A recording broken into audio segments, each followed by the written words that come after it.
Hello, everyone. It's a pleasure to be with you all today. I'm going to take you on a bit of a journey in the film industry, and we're going to look at whether AI is a ticket to winning Oscars or a time limit on careers in film. So just to give you a bit of background, I'm Matthew Blakemore. I've been in the creative industry now for over 10 years, working on various AI projects from fashion to music to media and entertainment. I've recently joined the advisory board of the Innovate UK Bridge AI program in the United Kingdom, which is a £100 million fund that is all there to support the responsible and ethical AI delivery in multiple sectors. In my previous role, which I've been working on for the last 5 years, I invented a multi-territory video classification solution that's patented in the US, all around age-rating video content. And I also worked on a very interesting project with Amazon and the University of Bath to develop a multimodal AI solution capable of detecting the severity of issues within video content. On top of all that, I work with the British Standards Institute and the International Standards Organization on standards, and spent the last 3 years working on 8183, which is the AI data lifecycle standard. So today, we're going to look at how the industry has evolved, how the media and entertainment industry has evolved, why data has become increasingly important in the sector, and how it's unlocked this new opportunity with AI. We're going to consider the challenges as well that AI brings to the sector and whether it will indeed have a negative impact on jobs or be a positive. We'll also briefly touch on data quality and bias and some of the issues and challenges that the industry needs to overcome. Finally, I'll talk a bit about a study that I'm working on, the Creative Industry AI study that will shape policy in the future, and it'd be great to have all of you involved in that as well. So if we go back to the 1930s, to the beginning, if you like, the age of the studio system or the golden age of cinema, with Gone with the Wind and Casablanca, the amount of data in the industry was very small. So, cinema tickets were really used to gauge whether something was going to be popular or not. And they relied a lot on experience and intuition to make these decisions about content. If we move forward to the blockbuster era, the likes of Jaws and Indiana Jones, things changed a bit. So there was an increase in the amount of data that was used within the industry. There was a lot more market research around audience testing to understand how things were going to play out in the cinema or on streaming services, for example. And then studios became increasingly strategic and data-driven. They were using Nielsen's ratings, which are the TV reports from the US, where they kind of gauge what audiences are watching. And they were able to use that information to really drive forward whether they cast certain actors, for example, what impact that would have on the revenue of a film. Now, one of the examples from this era was Fatal Attraction, where originally the antagonist actually killed herself. And within the audience testing, they discovered that wasn't very popular as an ending. So they reshot the whole ending of the film and had her being shot instead, which appealed more to the audience. And the actress herself said that the film would not have been a success had they not changed this ending. And it went on to be nominated for 6 Oscars. And then if we look at the present day, data is everywhere within the media and entertainment sector. If we look at World War Z, for example, they reshot the whole third act because audience testing determined that it wasn't what people were looking for. Netflix, with the film The Irishman, used data to determine whether they should even go ahead with that project in the first place. And then there's obviously the Marvel franchise, where all of the decisions around the story arcs and the characters that appear in various films are dictated by the audience data and the popularity of these characters with the audience. So there's so many different types of data in the media and entertainment industry. These days, we've got consumer data, which predicts the preferences and trends and influences the pre-production decisions, for example. Then you have the production data, which optimizes budget allocation.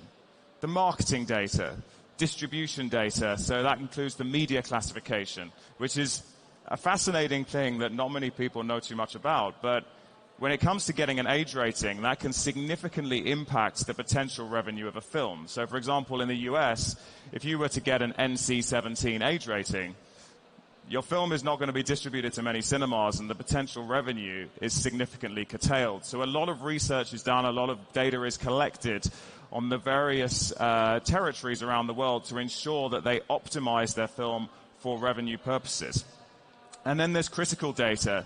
So data associated with movie critics and people of influence. And all that data is then fed back into the decision-making as well for the media and entertainment sector.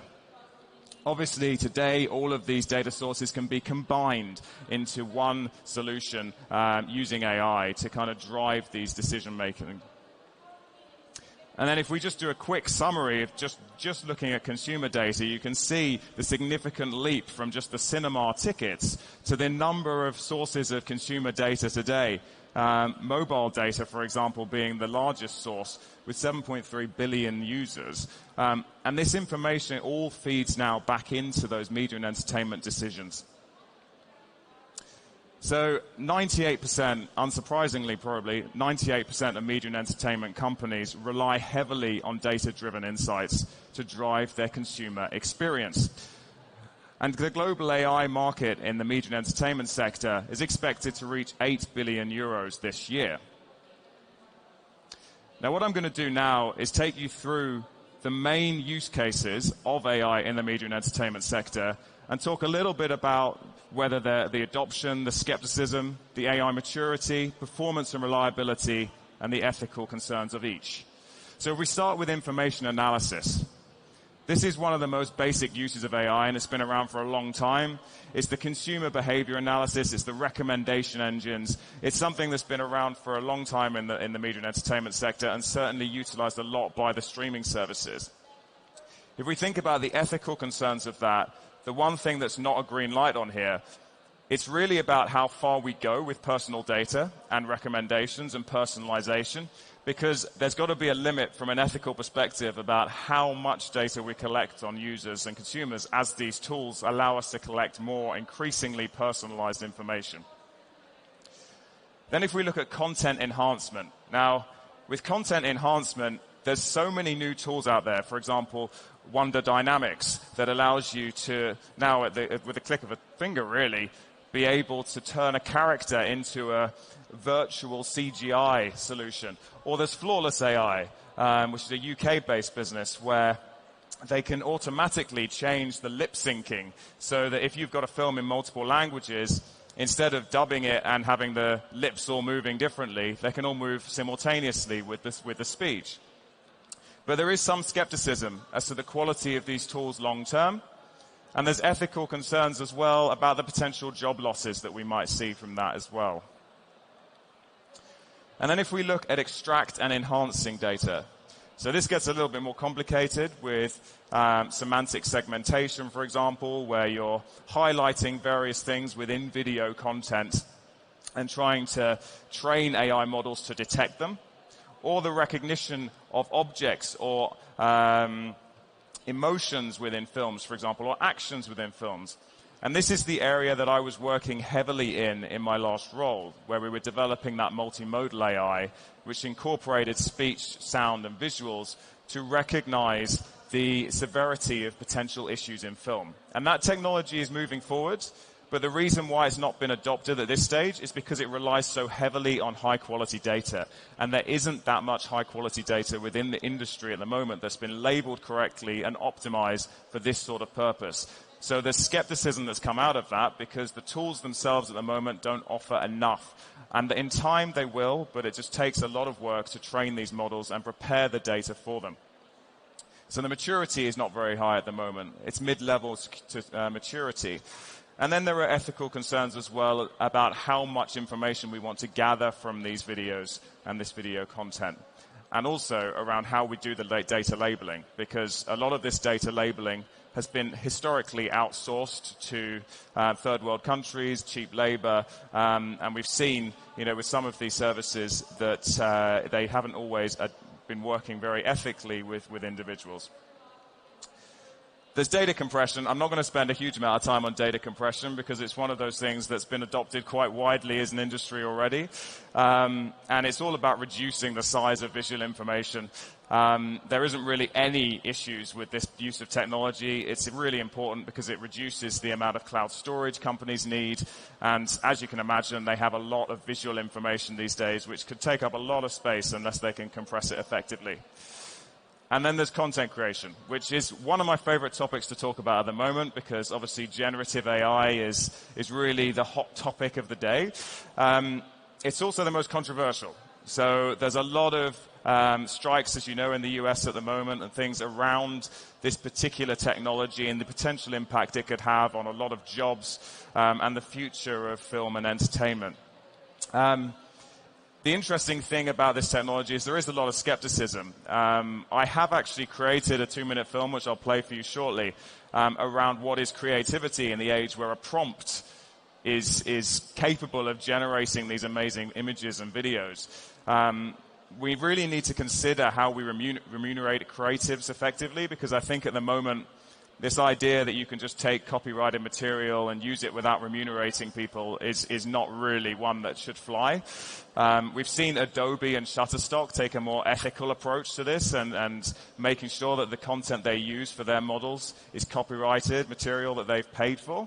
And I think there are other ways as well of working with creatives in a positive way. So, I'm now going to play this video for you. It's called What is Creativity? And hopefully you find it interesting.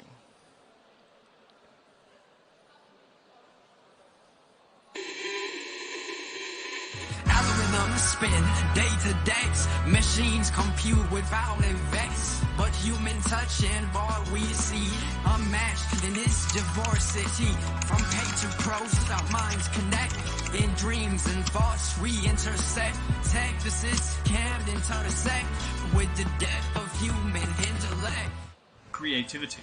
It's the heartbeat of human expression. A dance of neurons sparking ideas that are inherently beautiful and profoundly human. Our journey begins in the silent storytelling of cave walls, where the first marks made by human hands told tales of survival and wonder. Through time, brush and pen have been wielded by the likes of Da Vinci's genius, Van Gogh's passion, Dali's dreams, and Shakespeare's timeless narratives. Each stroke, each word, a testament to the human touch. From the first photograph to the Lumiere brothers' motion pictures, from the intricate melodies of Mozart's symphonies to the haunting and rich folk music of the Sami people, the human touch is unmistakable, the delivery of an idea, a monumental effort of skill, as tools evolve. From Roget's Thesaurus to Scholl's typewriter, Eastman's film to digital canvases and looping pedal, the execution of creativity became easier, the burden of delivery lightened. Now, generative AI redefines creativity with a simple prompt, challenging us to innovate while ensuring fair remuneration for creating. It's vital to question whether AI echoes or pioneers, and to put brakes on practices that neglect fair profit sharing in this new era. Creativity is the spark of human imagination, a dance between thought and expression. As artificial intelligence emerges in our creative landscape, it challenges us to redefine this dance, ensuring the heart of creativity remains a uniquely human story. Okay. So that video was put together with a lot of different generative AI tools. All of it was generative AI, so including the voiceover, which was cloned voice. You've got all the sound effects from MyEdit. Obviously, we used UberDuck for the rap as well, and Midjourney. So there's lots of different tools out there that we've incorporated into this video. But really, it does raise some interesting philosophical questions about whether an idea is the human creativity, or whether actually it's how we deliver that idea that's also part of that creative process. So, as I mentioned, there's been a lot of strikes in the US around this, about copyrighted material being used, about whether they're going to replace script writers, for example, with generative AI models. And I think it's a really important question to ask, how we can use these models responsibly and ethically and ensure that people feel that they are things they can use on their day-to-day basis to improve their work, but don't feel that they are there to be replaced. Because one of the things that I think people forget is if you get rid of humans from any of these processes, these models will drift, they will get worse, and then we'll end up with not having the skills available to actually continue to train these models to be useful. So I think it's an important aspect for the industry that are trying to cut costs to remember that if they cut too much, actually it's going to be a very negative thing for them. It's worth noting that I think these generative AI models can be a positive because, for example, if we look at sustainability, the film industry could use these models to generate landscapes rather than flying people around the world to various locations to film. And so there's lots of different uses for this generative AI that could be very effective in the future at actually cutting costs and saving the environment. Also worth noting that there has been a lot of pushback, and some of it has not really been fair, I think. And it's worth noting that in the media and entertainment industry, there's a history of people pushing back on new technology. So if we look at, the idea of adding sounds to movies at one point was controversial. And they said it was like putting the lipstick on the Venus de Milo. Then there was radio moving to TV, and people were very negative about the idea of television taking over. And certainly one of the experts at the time said that they didn't think people would be watching TV after 6 months, and they get fed up of watching the little wooden box.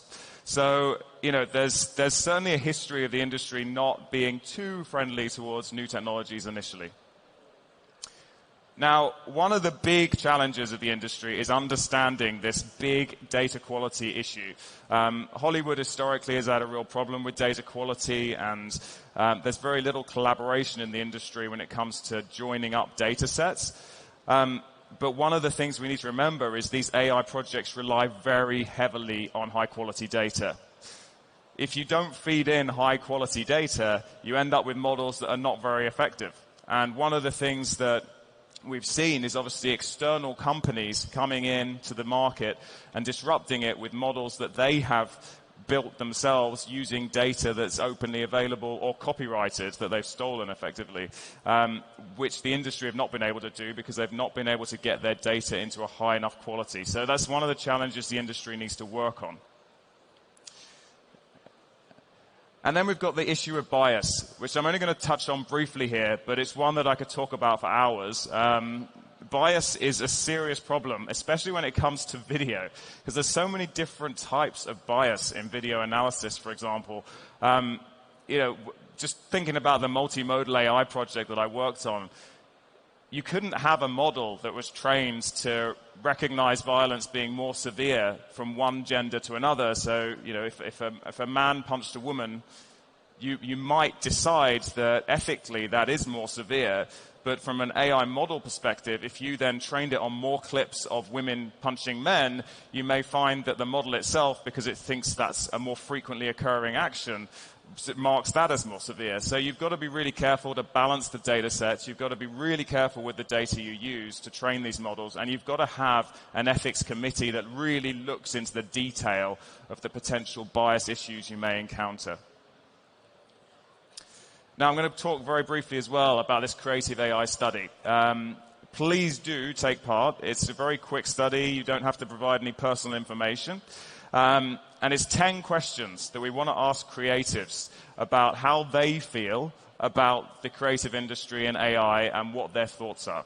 And what we're going to do is feed that into policy decisions, obviously through the International Standards Organization and through Innovate UK as well, and have that influence some of the decisions we make about how best we can support the creative sector.